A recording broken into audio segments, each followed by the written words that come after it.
Assalamualaikum warahmatullahi wabarakatuh. Alhamdulillahilladzi anzala as-sakinata fi qulubil mu'minin.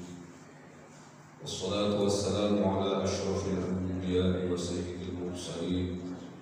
Sayyidina wa syafi'ina wa maulana Muhammadin sallallahu alaihi wasallam wa ala alihi wa ashabihi wa azwajihi wa dhurriyyatihi wa man sara ala nahjihi ila an yaquma an-nasu lillahi rabbil alamin. Rabbi shrah li sadri wa yassir li amri wahlul 'uqdatam min lisani yafqahu qawli. Amma ba'du. Muhtaramin para alim, para ulama, para asatidz, para guru, asatidz al-hadirin dan ilmunya, jajaran pengurus DKM Kuliah yang saya muliakan, hadirin dan hadirat dan sholat subuh rahimakumullah. Pertama dan yang paling utama, mari kita sama-sama memanjatkan syukur kita kehadirat Allah Subhanahu wa taala melalui kalimat alhamdulillahirabbil alamin atas berbagai nikmat, karunia, anugerah yang senantiasa Allah berikan dan curahkan kepada kita. Salawat dan salam mari kita hadiahkan kepada baginda Agung Muhammad sallallahu alaihi wasallam beserta keluarga, para sahabat, dan mudah-mudahan kita semua yang ada di sini termasuk umat Rasulullah yang akan mendapatkan syafaat beliau di akhir nanti. Amin ya rabbal alamin.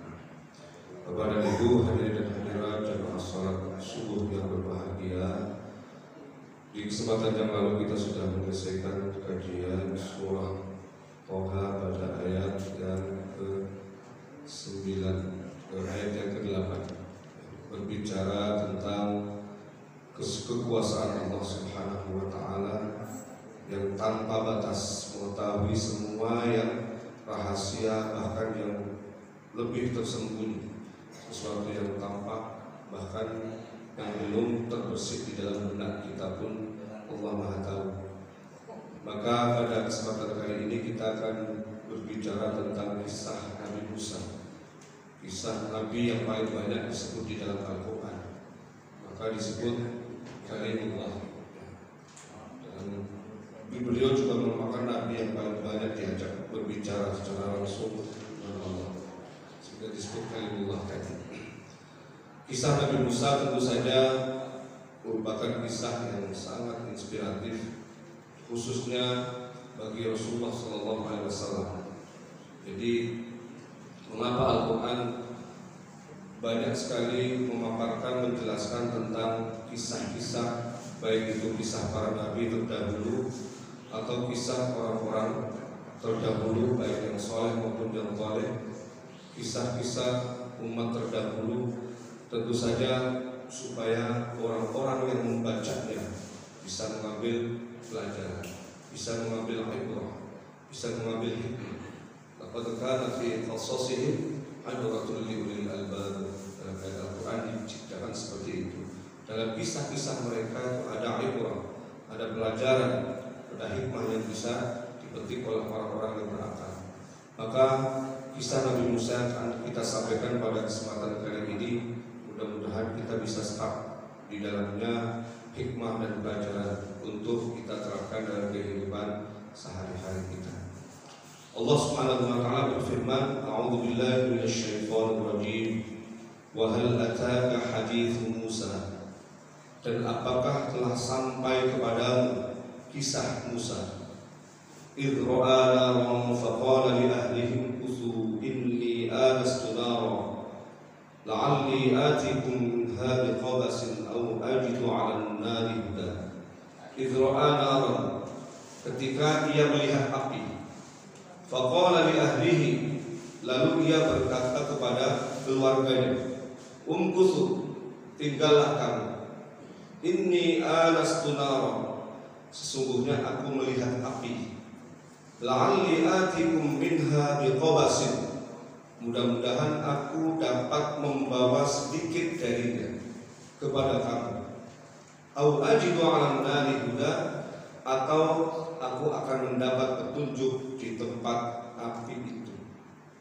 Jadi kisah ini menjelaskan tentang perjalanan Nabi Musa dari Madian, tempat beliau ketika itu lari dari kejaran pasukan Fir'aun karena beliau tanpa sengaja membunuh seorang Qibti yang merupakan suku daripada Fir'aun.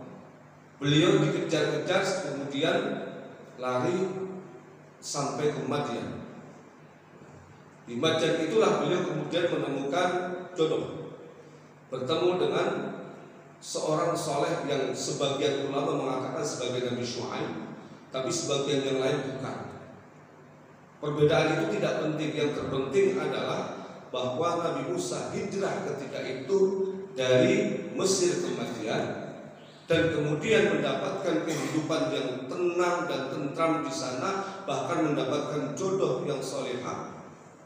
Tetapi tetap saja beliau kembali ke Mesir. Nah, ini nanti akan kita ceritakan mengapa beliau sudah ada di zona yang nyaman. Zona yang nyaman orang sekarang bilang sudah ada di satu tempat yang aman, tidak ada musuh laten yang harus beliau hadapi, tapi toh malah tetap kembali ke Mesir, di mana kita tahu di Mesir itu ada siapa? Ada Fir'aun. Nah, nanti akan kita ceritakan mengapa harus seperti itu. Seandainya misalnya saya yang menjadi Musa misalnya, dan saya bukan Nabi, enakan di Madian, tidak ada musuh, hidup nyaman, punya anak, punya istri, selesai kan Pak?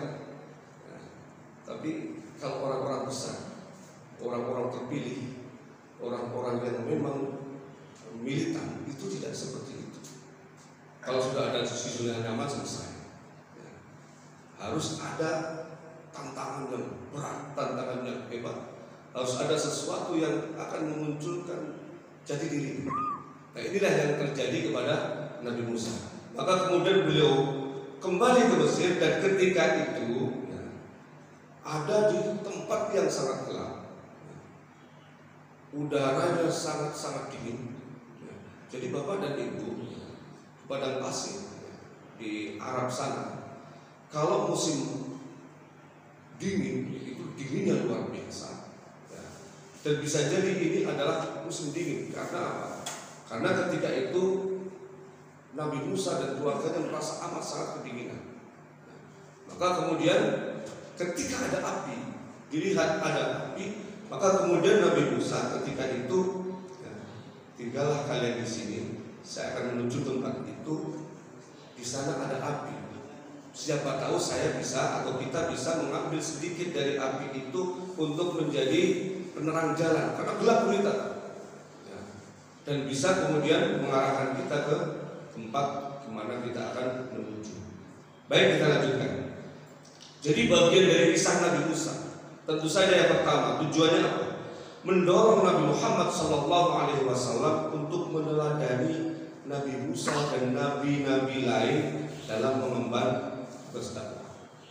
Jadi yang pertama bahwa kisah-kisah para nabi itu dipaparkan oleh Allah dalam rangka untuk diteladani oleh Nabi. Kalau Nabi saja diminta untuk meneladaninya, apalagi umatnya. Nah, itu lebih utama, karena Nabi kan sempurna. Ya. Itu pun masih tetap. Ya. Karena apa? Apa yang terjadi di masa lalu ya, itu seringkali pantulannya, refleksinya itu muncul di masa-masa berikutnya. Seringkali seperti itu. Oleh karenanya kita lihat nanti ketika ada kisah menceritakan tentang Ramses Akbar, nama sebenarnya, tapi Al-Quran tidak menyebut Ramses Akbar, tapi menyebutnya Fir'aun. Fir'aun itu julukan, bukan nama sebenarnya. Mengapa Al-Quran menyebutnya Fir'aun? Itu adalah merupakan representasi dari arogansi, representasi dari penguasa yang zalim, penguasa yang kejam, penguasa yang tidak memiliki rasa keadilan sama sekali. Dan itu bukan hanya Fir'aun pelakunya, akan ada Fir'aun yang lain, walaupun bisa jadi tidak harus sama persis. tetapi perilaku dan sikapnya mirip-mirip seperti Fir'aun. Maka tidak disebut namanya karena bisa jadi mungkin akan ada Fir'aun yang lain. Termasuk juga ketika Al-Quran berbicara tentang Abu Lahab. Abu Lahab itu nama sebenarnya atau bukan? Nama sebenarnya Abdul Uzza bin Abdul Muttalib. Itu pamannya Rasulullah, putranya Abdul Muttalib. Ya, kan Abdullah ayah Rasulullah Abdullah bin Abdul Muttalib. Ini Abdul Uzza bin Abdul Muttalib. Itu nama asli dari Abu Lahab. Tapi dalam Al-Quran disebut apa? Tabbat yada Abi Lahab. Itu nama julukan, Pak. Abu itu bapak, Lahab itu menyala-nyala. Api yang menyala-nyala. Kenapa? Memang tukang fitnah, tukang provokasi, tukang bikin masalah, bikin api di tengah masyarakat. Jadi tidak disebut nama aslinya, tapi julukannya. Karena apa? Kalau disebut nama aslinya Abdul Uzza, Al-Quran hanya menceritakan orang itu saja, ya, selesai kan? Tapi ketika bicara tentang Abu Lahab, orang yang menjadi provokator, orang yang bikin fitnah, orang bikin masalah, itu banyak di setiap masa, di setiap waktu ada, di setiap tempat ada. Tidak harus Abu Lahab sama persis kayak dia, tapi perilaku dan sikap yang suka provokatif, yang suka bikin masalah, bikin onar, bikin tidak tentram masyarakat, bikin fitnah dan seterusnya, itu setiap waktu sampai hari kiamat akan ada. Nah, maka kisah Nabi Musa ini sejatinya adalah dipaparkan dalam rangka untuk diteladani oleh Rasulullah dan juga kita. Yang kedua, tujuannya menjabarkan lebih jauh apa yang diuraikan secara umum dalam surah Maryam. Ini kan Al-Quran biasanya antara surah sebelum dan setelahnya itu pasti ada hubungan. Kan surah Toha turun atau tertulis setelah surah Maryam. Nah, surah Maryam menjelaskan tentang kisah Nabi Musa secara global, maka ini dijelaskan lebih rinci.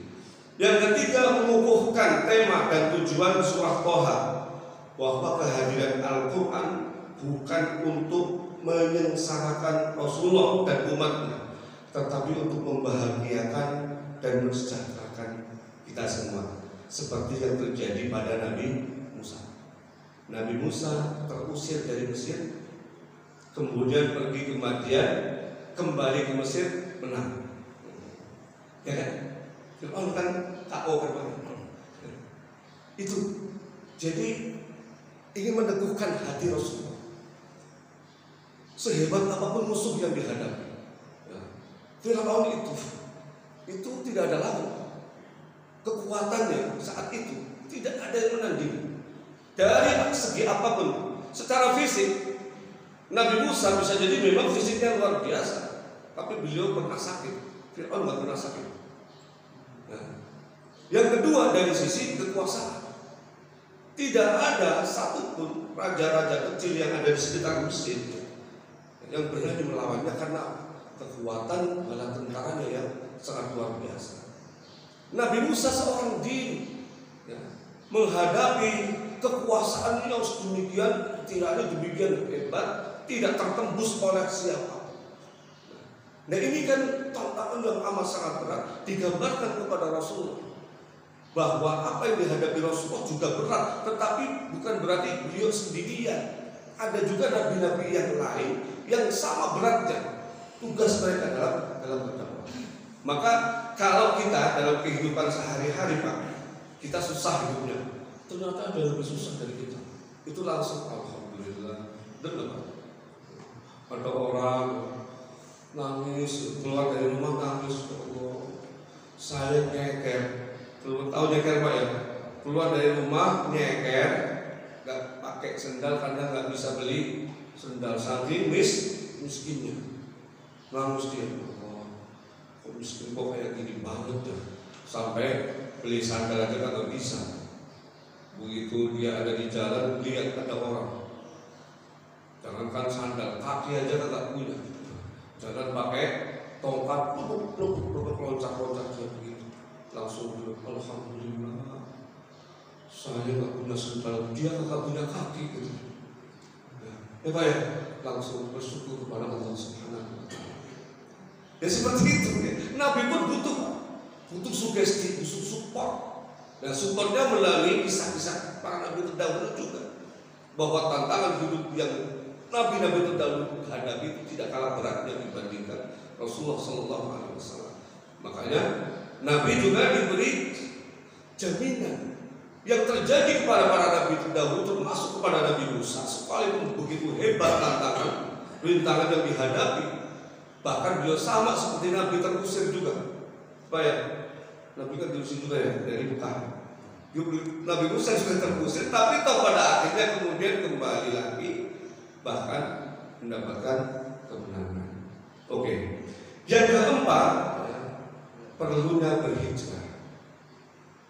Ya, saya kalau tidak salah di pertemuan yang lalu juga sudah menjelaskan bahwa orang kalau ingin sukses, ingin berhasil, ingin ada perubahan yang lebih baik, itu harus hijrah. Hijrah itu ada berbagai definisi.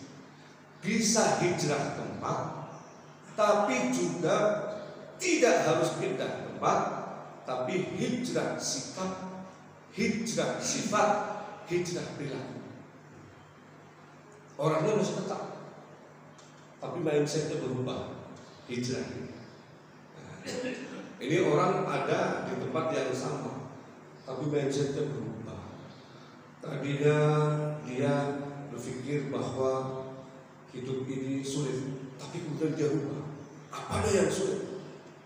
Kalau kita berusaha pasti bisa. Berubah dia. Tadinya miskin, sekarang jadi kaya raya. Ada perubahan mindset. Ya. Itu hijrah. Ada orang yang memang butuh hijrah tempat.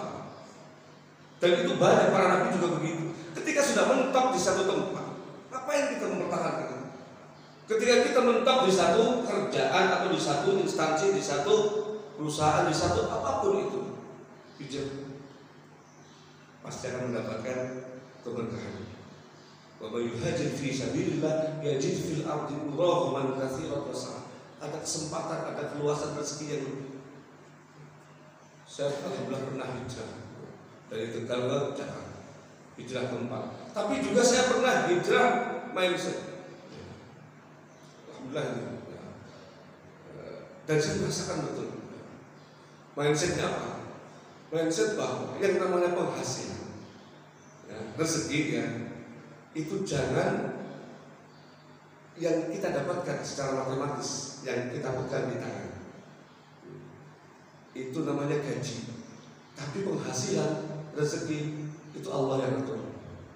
Itu harus berubah, Pak. Sebab saya pernah mengalami memperhitungkan bahwa yang namanya penghasilan, rezeki itu adalah yang kita dapatkan secara nominal itu. Nah, saya pernah ada ngajar di satu tempat institusi, tidak saya sebutkan, gajinya besar, lumayan waktu itu untuk ukuran Jakarta, tapi nggak pernah cukup. Gali lubang untuk lubang terus, bahkan untuk bisa pulang ke Tegal saja nggak bisa, saking nggak ada duitnya. Bapak saya sampai heran, kamu kok ada gaji tapi pulang aja nggak bisa, ke Tegal aja nggak ada ongkos. Ada apa sebenarnya? Setelah digali, Pak, digali ternyata akarnya tadi itu mindset itu. Ya. Akarnya adalah saya bekerja di tempat itu, tapi setiap hari itu mengeluh terus, mengkritisi atasan, kebijakannya yang tidak sesuai dengan asas-asas keadilan para bawahan. Setiap waktu, setiap saat dengan guru-guru itu menggerendengi, rasanya menggunjing atasan terus, menggunjing, mengeluh kepada atasan karena persoalan kebijakan. Itu namanya orang yang tidak bersyukur, namanya kufur nikmat. Wala in kafartum inna adzabi lasyadid. Kalau kalian kufur nikmat, itu siksaku itu pedih. Siksa itu bukan hanya di akhirat, siksa di dunia karena apa? Rezekinya nggak nambah-nambah. Siksa di dunia karena artinya sakit terus, gedeng terus itu sama bos. Ya kan? Setiap hari itu yang diperbincangkan itu bosnya yang jelek, kebijakan yang baik itu nggak ada. Bapak saya berdoa, ini akarnya di sini kan. Kamu kalau masih tetap di situ akan terus seperti itu. Kamu akan kufur nikmat terus, mengeluh terus. Padahal kalau yang namanya orang kufur nikmat mengeluh itu menutup rezeki. Pindah saja. Pindah. Banyak yang mempertanyakan dari gaji katakanlah 3 juta pindah 300.000, 10 kali lipat perbedaannya ke PTI waktu itu. Saya jadi dosen tidak tetap, gajinya 250.000 dari 2,5 juta, pindah 10%. Itu logika akal manusia, itu kan nggak nyampe Pak. Tapi saya mantap ketika itu. Karena apa? Saya dari 97 yang ngajar di tempat itu sampai 2001, kemudian 2001 sampai 2007 saya ke Mesir, balik lagi ke situ 3 tahun lagi, tetap aja sama, ya. Tidak ada perubahan. Kok jauh-jauh sampai studi ke Mesir juga balik ke situ, kok kayak gitu lagi gitu, sama aja gitu. Hanya pindah. PTI waktu itu gajinya betul-betul 250.000, karena ngajar cuma 2 mata kuliah, dosen tidak tetap. Tapi subhanallah Pak, jadi dosen tidak tetap gajinya 250, 2 tahun kemudian saya bisa beli rumah. Yang tadi jangan beli rumah, kompas pulang ke Tegal aja susah. Ternyata apa? Karena di tempat yang saya sekarang ini gak pernah saya mengeluh, gak pernah berendam atasan, gak pernah ngurusin masalah duit. Karena apa? Duitnya gak ada. Yang digerendengin gak ada Pak. Yang jadi objek untuk membujuk, objek untuk mengeluh itu gak ada. Karena duitnya gak ada. 250, apa yang mau dikeluhkan? Justru setelah itu kok bisa beli rumah? Apa? Ya itu tadi. Memang gaji di situ 250, tapi kemudian ada pengajian ini, suruh khotbah, suruh ini itu segala macam. Di Bintaro itu hampir seluruh Bintaro sudah saya jajah dari 2009, 2010 pindah PTI waktu itu. Sudah mulai itu. Baru kemudian ya Allah, iya ya, yang ternyata mindset itu, perubahan mindset itu penting. Jadi jangan kemudian, saya sekali katakan kepada mahasiswa saya juga, kamu ketika ada di masjid dikasih gaji sama pengurus DKM berapapun, terima itu. Jangan lihat itu berapa jumlahnya. Nanti Allah pasti akan melakukan keajaiban kepada kamu. Dan ternyata memang rata-rata seperti itu.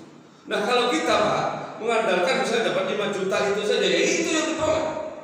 Itu aja udah gak kemana-mana.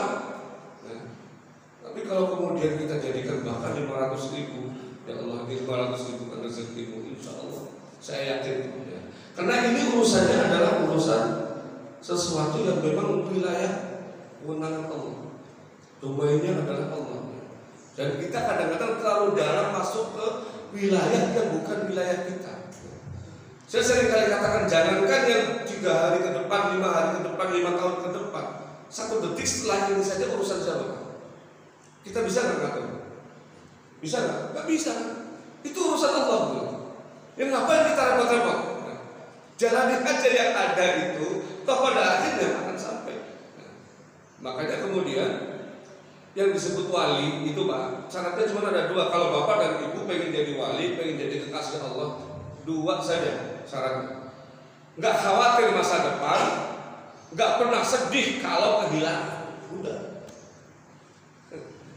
Jadi yang jadi penyakitnya orang, ya, banyakan nih, itu kan khawatir, takut masa depan. Wah, nanti gimana ya anak saya kalau mengaji aja nggak sekolah yang bagus nanti masa depannya. Itu namanya orang khaufun nih.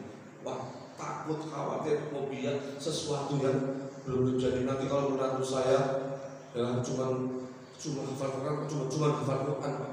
Malah dibilang cuma hafal Quran, terus nanti anak saya akan apa? Ini banyak orang berpikir seperti itu. Itu urusan Allah. Ya, yang penting anaknya soleh, solehah, cocok, yang anak kita juga cocok. Bismillah, ikut sunnah Nabi. Ya. Dan banyak orang pertimbangan seperti itu. Ya. Tahu-tahunya anak pejabatnya bapaknya ditangkap karena korupsi. Anaknya merembet jadi terus isolasi dari masyarakat. Mantunya juga ikut-ikutan nonton jadi bangga-banggakan.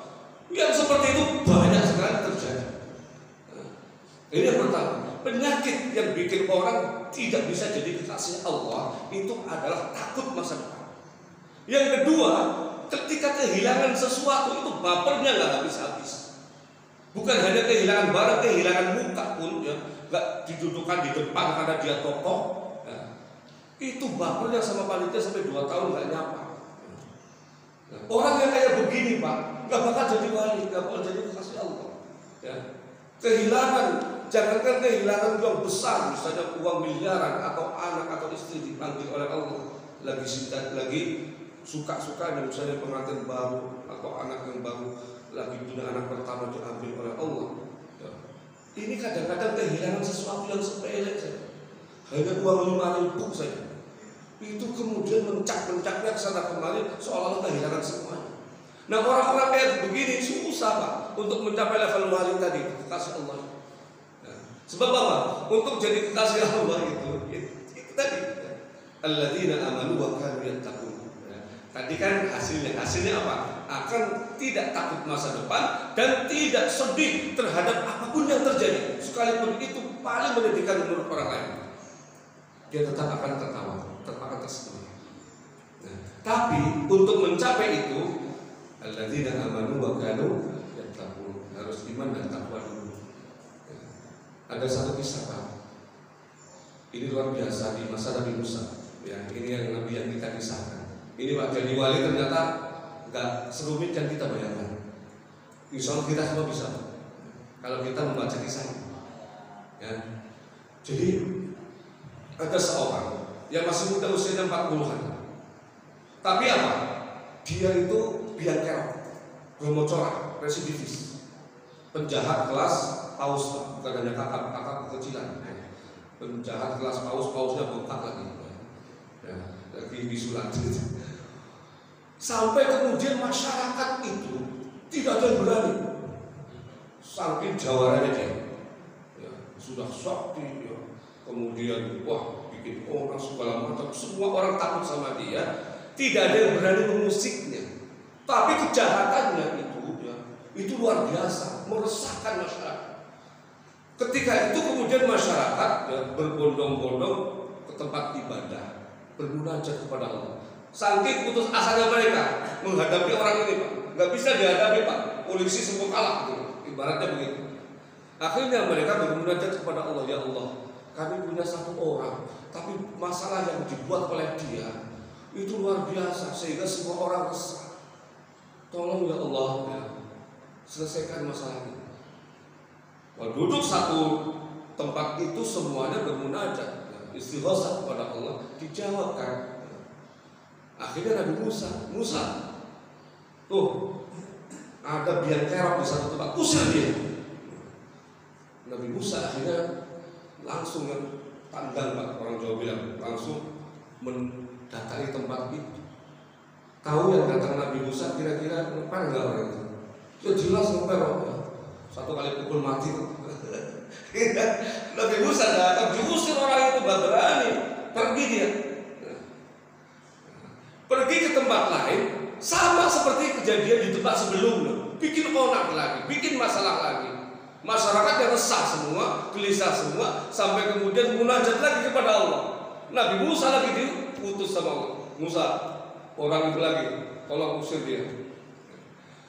Itu setiap kali orang ini masuk ke tempat itu, tempat di mana dia tinggal, yang berpindah-pindah dari satu tempat ke tempat lain, semuanya sama, kelakuannya nggak berubah.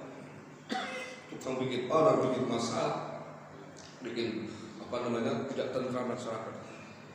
Dan Nabi Musa pun kemudian diutus lagi, ya, diusir lagi lah orang itu. Sampai saking kebangetannya kelewat batas orang ini, tidak ada satu tempat pun yang mau menerima. Ya. Akhirnya diusir terus Pak. Nabi Musa juga diusir. Akhirnya apa? Dia pergi ke tempat di mana tidak ada manusia. Kira-kira di mana? Padang pasir, di gurun. Pergi ke satu gurun, jangankan manusia. Kalau dalam ceritanya di kitab Kasyafatul Qulub karya Imam Al-Ghazali itu, burung-burung pun nggak ada di situ. Saking gersangnya tempat itu. Akhirnya dia pergi ke situ. Sudah badannya kurus karena nggak makan dalam jangka waktu lama, nggak ada yang mau ngasih makan. Jangan kasih makan itu orang, kalau dikasih makan hidup lagi jadi biang kerok lagi, masalah lagi. Sampai di tempat itu dia sakit. Ketika sakit itulah kemudian dia sadar, kayaknya saya mau mati, sakit saya kok parah. Ketika itulah kemudian Allah mencurahkan hidayah. Orang ini di tengah sakitnya sendirian tuh di padang pasir, di gurun, nangis, ya Allah, ampuni aku ya Allah, ampuni aku bertobat kepadamu. Semua makhluk, semua desa, semua tempat di mana aku tinggal itu mengusir. Aku tidak ada tempat di bumi ini. Jadi dia sambil mencucurkan mata bertobat kepada Allah di situ, dia juga kata orang Jawa itu mengadu atau wadul, mengadu. Ya Allah, kata dia, ya Allah, Engkau telah memutuskan hubunganku dengan semuanya, bukan hanya orang-orang dekat, ayah ibuku, anakku, istriku. Semua makhluk di muka bumi ini telah Engkau putuskan hubungan mereka denganku. Aku ridho ya Allah, aku ikhlas. Aku ikhlas, aku ridho diputuskan hubunganku dengan semua makhluk. Tetapi ya Allah, jangan putuskan aku dari rahmat-Mu. Jangan putuskan aku dari kasih sayang. Ini doa yang saya baca kitab ini, nangis, ya Allah. Ini orang sendirian, tidak ada siapa-siapa, nggak ada makanan, ya, di tempat gurun pasir, tidak ada makhluk di situ. Tapi saat itu orang ini berani mengambil satu keputusan hebat secara spiritual, apa? Memutuskan hubungan dengan semua makhluk, tapi dia ingin tetap menjalin hubungan dengan Allah. Bahkan dia katakan, ya Allah, aku itu semua makhluk-Mu itu mengucilkan aku, tapi jangan kucilkan aku dari rahmat dan kasih sayang. Ketika itulah Allah kemudian menurunkan malaikat yang menyerupai bapaknya, sama persis semuanya, baunya apa ada semuanya sama, menemui orang itu. Ya Allah, orang ini yang sedang sekarat itu tahu bapaknya datang, sudah minta alhamdulillah. Aku kira aku sendirian, ternyata bapakku datang menangisi kondisi. Coba. Bukan hanya itu, setelah beberapa waktu turun lagi bidadari dari surga. Allah menurunkan bidadari dari surga yang diserupakan dengan ibundanya. Semua tidak sama, sehingga apa?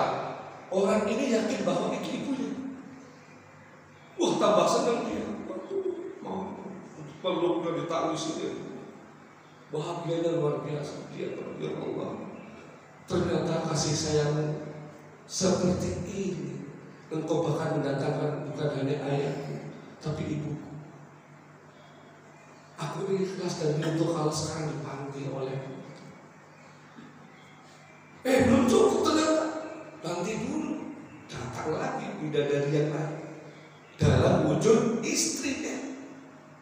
Ya sudah, istrinya datang kayak para sahabat di tempat di mana dia meyakini tidak ada satupun, ternyata istrinya datang. Dia nggak tahu bahwa itu adalah bidadari, tahunya adalah istrinya. Kalau sama persis semua dibuat oleh Allah seperti itu. Dan puncaknya yang terakhir, anak-anaknya diturunkan dari surga, Hilman dari surga turun untuk menemui orang itu dalam bentuk putra putri. Ketika itulah ya Allah, keluargaku sudah ada semua di sini, ambil ya Allah, aku ikhlas, aku ridho. Mereka semua sudah ada di hadapan. Orang ini nggak tahu bahwa itu adalah malaikat yang bidadari sedang Hilman. Akhirnya wafatlah orang itu dalam keadaan husnul khatimah, tersenyum. Kemudian Allah berfirman kepada Nabi Musa, Musa, tolong kamu datang di gurun pasir itu, di padang pasir itu. Ada seseorang yang harus kamu urus. Kata Allah, dia adalah salah satu dari wali-waliku. Urus dia. Salah satu dari kekasih-kekasihku. Nabi Musa akhirnya datang ke tempat itu. Beliau kaget luar biasa. Ya Allah, kata beliau, ini kan orang yang berkali-kali saya usir karena kejahatan yang sangat luar biasa melewati batas. Kok jadi wali katanya? Kok bisa jadi wali? Apa jawabannya?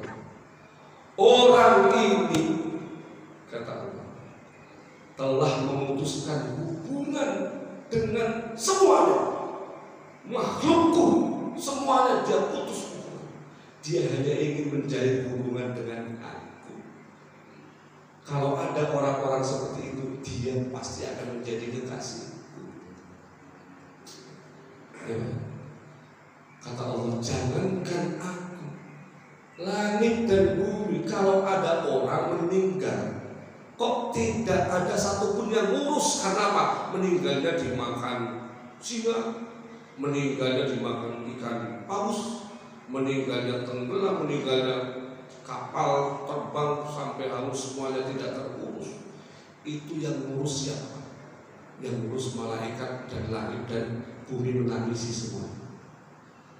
Lah makhluk-makhlukku saja menyayangnya begitu, apalagi aku. Aku adalah Arhamur Rahimin, zat yang paling penyayang di antara yang penyayang.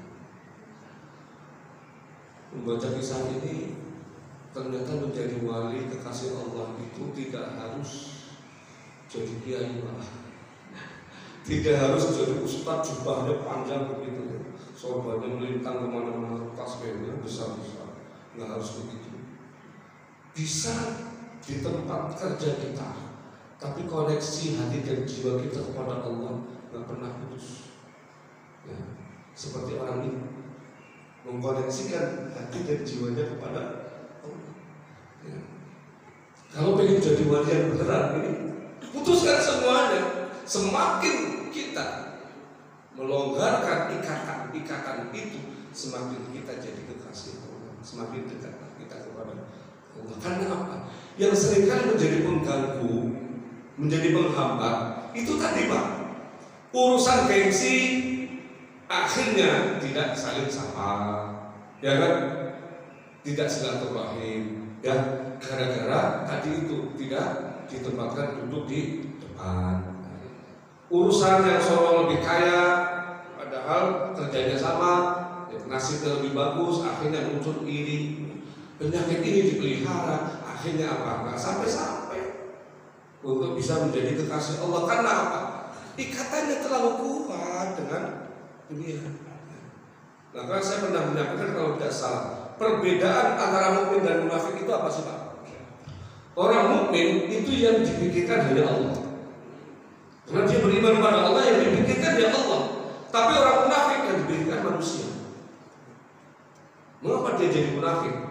Karena dia menjadikan manusia sebagai landasan dalam berperilaku dan bersikap, menjadi pijakannya. Karena apa? Manusia kayak apa? Saya akan melakukan itu. Akhirnya apa? Jadi munafik Pak. Kalau manusianya berubah-ubah, ya dia berubah-ubah. Orang manusia itu jangankan 5 orang, 1 orang pagi bilang kangen, sorenya bilang benci, malamnya bilang sayang, besoknya bilang tidak sayang. Bisa berubah-ubah. 1 orang saja berubah-ubah, apalagi 2 orang, 3 orang. Kok ini dijadikan pijakan kita dalam hidup ini? Celaka kita Pak. Bukan berarti nggak boleh. Saya maksud itu pijakan utama. Pertimbangan manusia memang diperlukan, tetapi bukan berarti semua sikap manusia itulah yang jadi pijakan kita. Kalau seperti itu adanya, ya manusia kan tadi itu. Jangankan orang jauh, orang yang paling dekat dengan kita pun kerap kali mengecewakan kita, kerap kali membuat kita sedih. Lah kalau itu jadikan kebijakan ya sedih terus. Tapi kalau kemudian seperti ini tadi menjadikan Allah sebagai pijakan, insya Allah tidak akan ada matinya, tidak akan sedih, tidak akan mudah gulana dan seterusnya. Yang kelima, kepulangan Nabi Musa ke Mesir. Ya. Ini menurut saya kutub dalam tafsirnya itu, Fidlul Quran merupakan panggilan daya tarik tumpah darah dan keluarga. Nah, makanya ketika saya membaca tafsir ayat ini, kalau ada orang tinggal di Jakarta, aslinya dari Tegal seperti saya, kok kangen pengen pulang mudik, walaupun berjubel-jubel macet ya Kak, ketulungan, itu adalah hal yang merupakan fitrah manusia yang melekat dalam diri manusia. Dan ketika rasa cinta tanah air, cinta daerah kita, cinta wilayah kelahiran kita, kita kemas dalam bingkai ibadah, maka bernilai ibadah. Bapak, ingat Pak, karena dalam kisah-kisah Nabi Musa, kisah Nabi Muhammad itu syarat dengan yang namanya cinta tanah air tadi.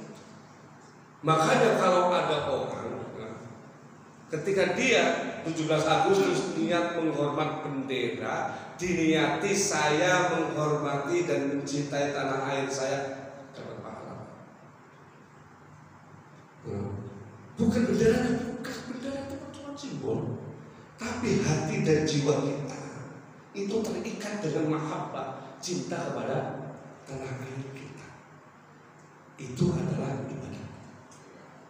Makanya upacara bendera, kalau kita niati itu, ya, tolong kasih tahu kepada anak-anak kita, kalau upacara tolong niati ibadah ya. Jangan ada panas-panasan, ritual-ritual seremoni saja. Niatkan dalam hati, saya melakukan ini karena hubbul watan minal.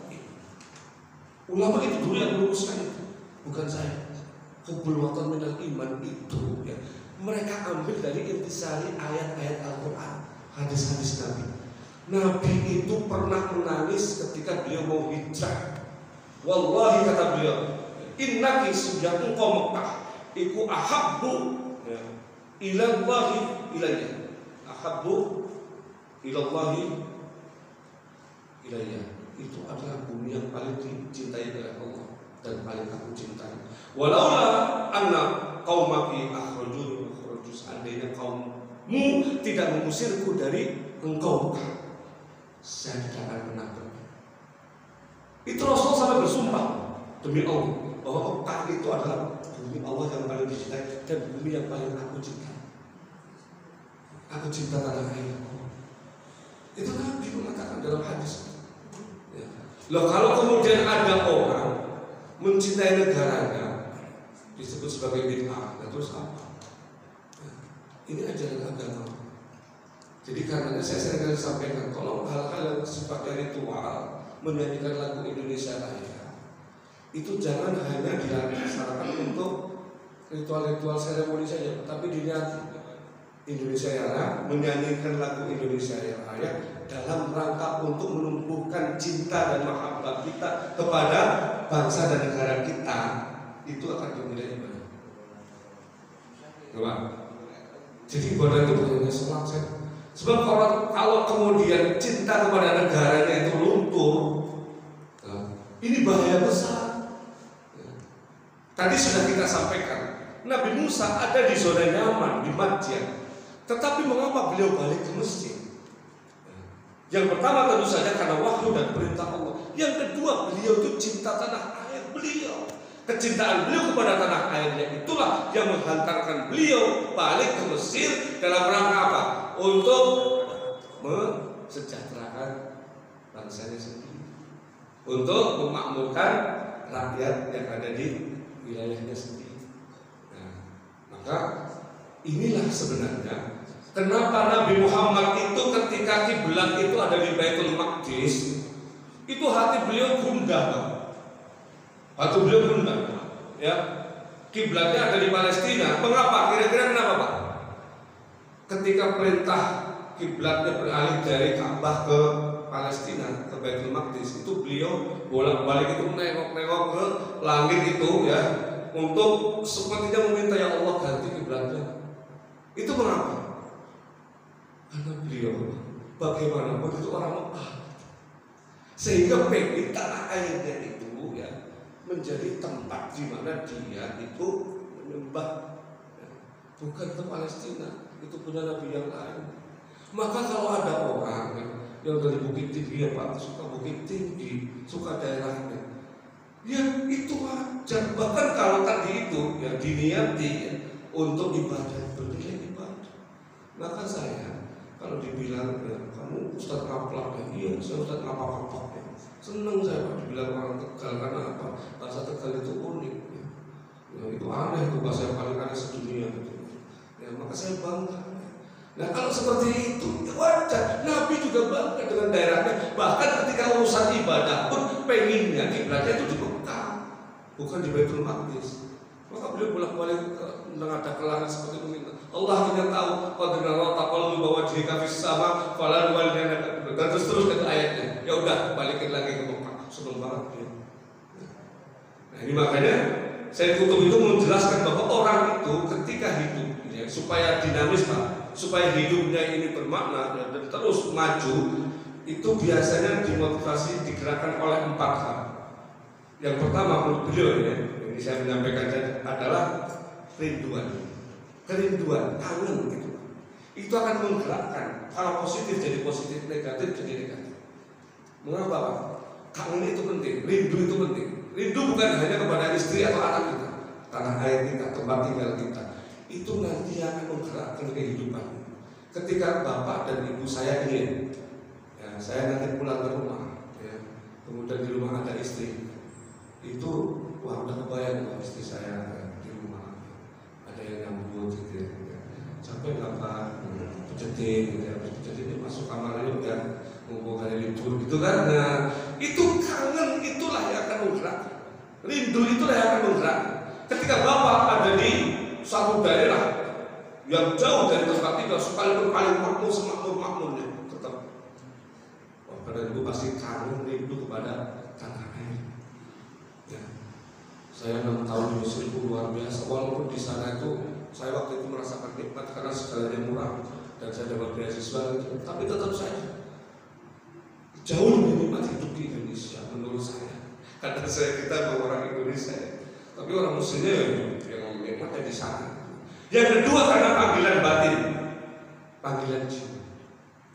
Itu seringkali Pak kita menyaksikan orang melakukan sesuatu tanpa ada tendensi apapun, tanpa ada imbalan apapun, melakukan sesuatu yang kadang-kadang ya, itu di luar nalar, tapi dia mampu melakukannya. Orang misalnya ya, menjadi volunteer ataupun sukarelawan di daerah-daerah terpencil, di pedalaman, nggak digaji, nggak diapa-apain. Mengapa kamu melakukan ini? Saya suka. Ini panggilan hati saya. Ada orang-orang seperti itu, dan memang diperlukan Pak. Saya yakin yang ngurus masjid ini dapat gaji berapa? Dapat gaji berapa? Tapi kenapa? Masjidnya ramai terus. Kira-kira panggilan jiwa. Ya. Itu penting sekali Pak. Ya. Ada orang, ya. Saya senang Pak ngajinya, begitu senang. Pak Haji saya kadang-kadang bilang, tadi malam saya pulang setengah 12 baru pulang dari Jakarta Utara, ada acara. Kemudian tidur setengah 1, bangun setengah 3. Ya. Berangkat lagi Pak, iya. Pak kenapa berangkat? Senang saya. Benar ya. Senang kalau ngaji begini. Ya walaupun tadi itu ya, tidurnya baru sebentar, tapi panggilan itu Pak. Ya. Ngajar, ada orang, ya Allah ini sudah profesor, Pak. Usianya 90 tahun, jalannya udah mirip-mirip, masih tetap aja pengen ngajar. Namanya Profesor Fatibul Umam. Itu profesor di PTI yang usianya hampir 90 tahun. Tapi Pak semangat ngajarnya. Akhirnya kita yang agak enak, Prof, ya, gak usah ngajar online aja ya. Ngomong offline terus, saya pengen ketemu mahasiswa. Ya. Itu sudah 90 tahun. Ya. Nah, tapi apa? Daya ingatnya nggak pernah hilang Pak. Ngomongnya masih jelas ya. Dia ingatnya luar biasa. Bahkan ada mahasiswanya yang 40 tahun lalu itu baru ketemu, langsung bisa nebak namanya. Padahal mahasiswanya ribuan. Dia kan beliau kan guru besar UIN juga. Pak, Furqan ya. Loh, Prof kok ingat ya? 40 tahun yang lalu wajah saya sudah berubah. Tapi ada yang gak berubah dengan kamu. Apa? Gaya jalan kamu. Itu luar biasa. 40 tahun yang lalu Pak. Beliau kenapa begitu menikmati? Beliau tuh kalau yang namanya ngoreksi Pak, itu satu-satu. Beliau ngajar balapon, ngoreksi satu-satu. Ya, beliau begitu ditata dia Pak, dikasih komentar. Prof, kok segitunya sampai seharian ngoreksi cuma 20 orang seharian. Saya 20 orang 20 detik selesai. Wah, kelihatan nggak bagus udah itu. Beliau enggak, satu-satu. Karena apa? Semua panggilan hati, panggilan jiwa. Makanya jangan dipersalahkan kalau ada orang ya, punya hobi ya tertentu ya. Makanya tadi ada yang positif, kalau yang positif bagus, tapi yang negatif itu yang repot. Yang ngurusi burung, udah punya burung padahal ngurusi burung ya, yang lain gitu ya, berkicau di rumah, di depan itu nggak henti-hentinya, sampai istrinya marah-marah, ini yang negatif. Tapi kalau panggilan hati memang sulit ya. Maka ini akan menggerakkan hidup ini ya. Kalau tidak ada kayak begini ya, ini nanti orang itu rugi untuk rugi saja. Tapi ternyata apa? Di sekitar kita kan banyak ya orang-orang yang tidak mempertimbangkan untuk rugi. Karena apa? Panggilan hati, panggilan batin. Kita bisa arahkan ke sana. Yang ketiga, kepedihan, kesedihan yang lebih, itu namanya pedih. Ya. Itu pun penting dalam hidup ini, karena dengan kepedihan itu nanti dunia akan bergerak, kehidupan akan dinamis. Contohnya apa? Ada orang meninggal di sekitar kita, kepedihan yang dirasakan oleh tetangganya, kepedihan yang dirasakan saudara-saudara. Akhirnya apa? Pada melayang memberikan bantuan, ya. Bahkan kadang-kadang anaknya kalau yatim, ya, apalagi yatim piatu, kemudian diberi beasiswa. Hal-hal yang menyedihkan yang terjadi di sekitar kita itu kadang-kadang memunculkan yang namanya kekompakan. Kita pernah merasakan 2 tahun Pak, bagaimana COVID itu menciptakan mindset baru, menciptakan satu kekompakan yang sebelumnya belum ada ya. Bagaimana masyarakat itu beramai-ramai dan satu arah menuju supaya sembuh bagaimana. Karena rasa pedih yang sama yang dialami, apalagi yang keluarganya ada yang korban, itu kemudian menggerakkan. Maka kepedihan hati itu jangan kemudian kita keluhkan terus-menerus. Karena apa? Kepedihan itu nanti akan diupayakan kalau kita sendiri yang mengalaminya, bagaimana cara mengobatinya. Nanti orang lain yang akan kemudian digerakkan oleh Allah hatinya untuk membantu. Ya nggak Pak? Makanya banyak yang memanfaatkan ini. Oknum-oknum yang memanfaatkan kepedihan orang lain. Nah, pakunya patah Pak, jalannya nggak bisa. Begitu ada anjing, lari kencang banget gitu ya. Ternyata yang patah itu palsu gitu. Ya itu memanfaatkan apa? Kepedihan orang lihat ini orang kakinya patah, kasihan aja dibantu. Terus saya baca kemarin itu kalau nggak salah ada pengemis itu kayaknya 15 miliar. Saya baca di Detik kalau nggak salah. Pengemis kekayaannya 15 miliar. Itu memanfaatkan kepedihan orang. Itu itu kalau negatif saya begitu. Ya, lebih kaya daripada dipikir kita ngasih 2.000 Pak ya, 2.000 kali Pak ya, 2.000 kali ya. Coba kalau sehari yang ngasih 100 orang 2.000 kali 100 berapa? Hitung aja sendiri, dia harus 50 tahun, dia 15 miliar. Nah, maka kalau diarahkan kepada yang positif pun sama, akan menggerakkan orang untuk melakukan hal-hal yang baik. Dan yang keempat, yang terakhir adalah cita-cita. Nabi Musa bergerak dari Madian itu bisa jadi karena keempat-empatnya ini terkabul. Pertama, Nabi Musa kangen rindu dengan tanah air. Yang kedua, panggilan hati, walaupun ada wahyu, tapi panggilan hati beliau ingin mensejahterakan, berkontribusi kepada negara. Yang ketiga, sedih, pedih lihat bagaimana nasib orang-orang Bani Israel yang ditindas oleh Fir'aun sedemikian rupa. Dan yang terakhir cita-cita. Nah, harus ada Pak. Walaupun misalnya sudah usia 70 tahun, 80 tahun, harus ada cita-cita apa? Husnul khotimah. Ya. Tadi malam saya ngobrol-ngobrol, kalau pondok pesantren anak-anak banyak, apalagi pondok pesantren remaja lebih banyak lagi. Yang belum ada dan jarang kayaknya pondok pesantren lansia. Ya. Itu perlu Pak dipikirkan karena banyak lansia. Ya. Itu yang kesulitan untuk bisa menemukan jati dirinya di masa-masa tua. Anaknya sudah pada sibuk semua ngurus dia, itu perlu ada orang-orang yang peduli. Nah nanti namanya bikin aja pondok pesantren lansia husnul khotimah gitu kan, pondok pesantren lansia darul jannah gitu. Lalu itu nanti akan mengarah ke sana. Itu cita-cita harus ada. Makanya ini ya, penting kayak begini. Saya 40 hari itu mahasiswa saya fakultas dakwah itu PPL di Rumah Susu Penjaringan Pak Jakarta Utara.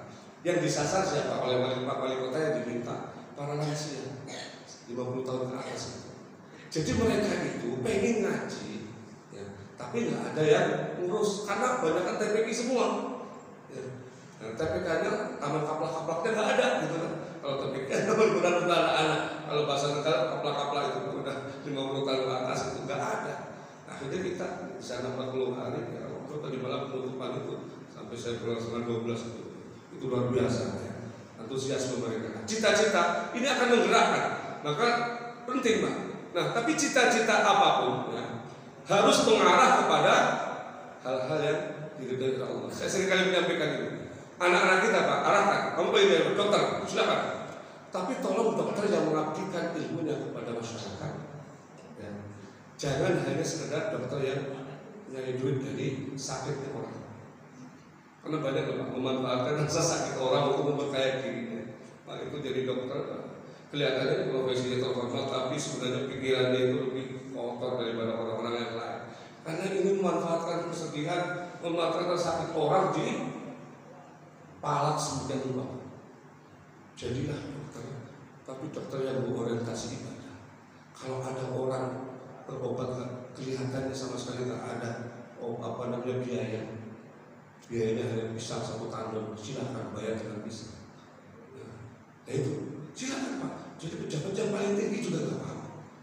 Jadi politisi yang paling hebat, apapun cita-citanya, kalau digerakkan menuju itu Allah, itu semuanya adalah syar'i dan karenanya harus dipupuk sedemikian rupa.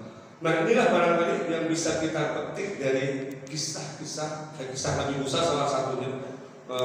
Baru 2 ayat, tetapi kita bisa melihat ya, bagaimana ternyata dalam perjalanan Nabi Musa itu banyak hal yang bisa kita ambil ya, dalam kehidupan kita ini. Tapi intinya dari 4 hal yang saya sampaikan tadi yang bisa menggerakkan, tapi hakikatnya tangan penggerak yang sejati, yang hakiki hanyalah Allah. Oke, kita karena rindu kita pengen bergerak, tetapi kerinduan itu pun tidak akan bisa dilampiaskan ketika Allah tidak menggerakkan tangannya untuk bisa sampai ke sana. Maka sekalipun tadi 4 hal yang kita sampaikan itu penting juga, tapi tetap saja yang bisa menggerakkan secara hakiki adalah Allah. Dan karenanya Allah lah sebenarnya harus jadi tumpuan kita dalam kehidupan. Yang terakhir barangkali yang ke-6 dari apa yang kita sampaikan dari 2 ayat ini, api yang dilihat Nabi Musa merupakan lambang cahaya yang berupa petunjuk ilahi. Itu api ya, ketika itu kan karena malam-malam nggak mungkin ada matahari Pak ya. Nah bulan juga tidak bisa menerangi, tapi di 12 juta itu ada cahaya. Itulah gambaran yang nantinya memang terbukti ketika Nabi Musa sampai di sana. Api itu ternyata adalah tempat di mana pada akhirnya Nabi Musa akan mendapatkan wahyu yang pertama.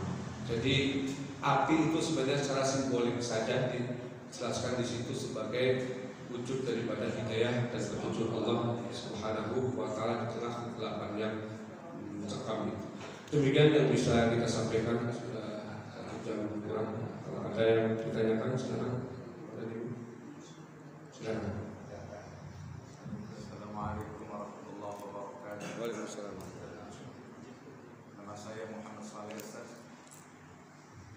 Ketika Nabi Musa alaihissalam berhijrah daripada Mesir ke Madian, Kemudian Madian itu saat ini ada di negara mana?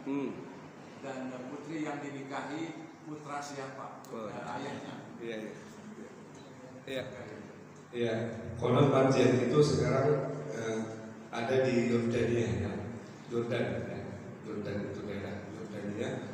Itu istri dari Nabi Musa. Memang ada perbedaan pendapat di kalangan ulama ahli tafsir, ya.